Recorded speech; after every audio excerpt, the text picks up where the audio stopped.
এসেছিলাম 3 মাসের জন্য, হয়ে গেছে 25 বছর। এটা হচ্ছে আমার নেশা, আমার পেশা। ইংল্যান্ড, আয়ারল্যান্ড, ইউরোপ, বিভিন্ন দেশে মানে পৃথিবীময় ছড়িয়ে যাচ্ছে বরবাদ। বড় বড় দেশের সিনেমার পাশে আমার দেশের সিনেমার পোস্টারও স্থান পাবে, আমার দেশের সিনেমাও প্রদর্শিত হবে। এখন কিন্তু কয়েক বছর ধরে আমরা দেখছি যে সেটাই হচ্ছে।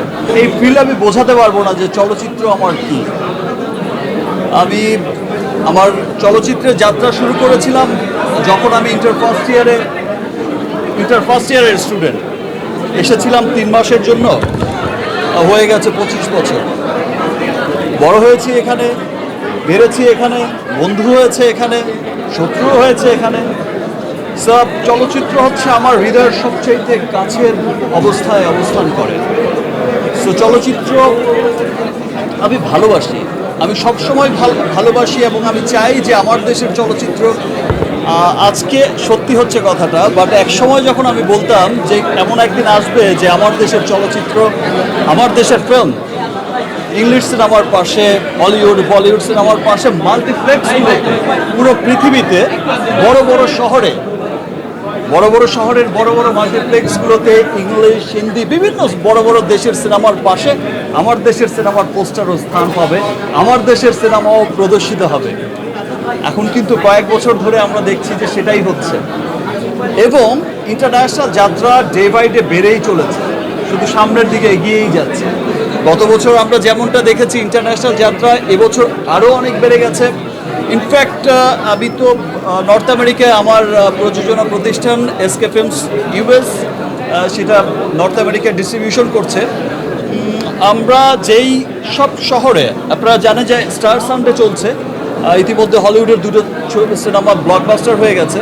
তারপরেও আমরা যে শো পেয়েছি অনেক, এবং যেই শো ডিক্লেয়ার করার 3-4 ঘন্টার মধ্যে কিন্তু সোল্ড আউট হয়ে গেছে। অ্যান্ড হল কর্তৃপক্ষ সেই সমস্ত দৃশ্য দেখে, Rigel and the other cinema, সেই সমস্ত দৃশ্য দেখে সেই চেইনগুলো কিন্তু আমাদের সিনেমার শো অনেক বাড়িয়ে দিয়েছে। 2টা, তারপরে করে দিল 3টা। এই যে সাফল্য, উত্তর সাফল্য, সেজন্য আমি আমার দেশের সকল মানুষকে, সর্বস্তরের মানুষকে, আমার দেশের বাইরে থাকা সর্বস্তরের মানুষকে, আমার দেশের বাইরে যেই দেশেই আছে, আমেরিকা, কানাডা, ইটালি। আজকে আমরা ইটালির দৃশ্য আমি দেখেছি। আমাকে যখন একজন জার্নালিস্ট পাঠিয়েছে ইটালির ভিডিও, আর আমি ভেবেছি মধুমিতা সিনেমা হল বা সাভার সেনা অডিটোরিয়াম বা কোনো একটা আমাদের দেশের কোনো একটা চিত্র। সো আমি এটা ভাবতে পারিনি। আমি ভেবেছি আজকের দিনে মধুমিতা বা অন্য কোনো সিনেমা হলে প্যাকড আপ হচ্ছে, বা উইকডেতে, আর এটা তো হচ্ছে। আমি নর্মাল নিয়েছি। আমি যখন নিচে লেখা পড়লাম যে এটা রোমের, মেবি রোম, সো আমি যখন দেখলাম যে এটা রোমের দৃশ্য, তখন আমি বলে বোঝাতে পারবো না আমার কি আনন্দ লেগেছে। এই যে মানুষের উচ্ছ্বাস, দেশের বাইরে থাকা মানুষের উচ্ছ্বাস। অস্ট্রেলিয়া, নিউজিল্যান্ড রিলিজ হচ্ছে সামনে, middle east, all the golf country যেগুলো আছে সমস্ত গলফে রিলিজ হচ্ছে, এন্টায়ার গলফে। এর বাইরে ইংল্যান্ড, আয়ারল্যান্ড, ইউরোপ, বিভিন্ন দেশে মানে পৃথিবীময় ছড়িয়ে যাচ্ছে বরবাদ এবং সকলের ভালোবাসায়।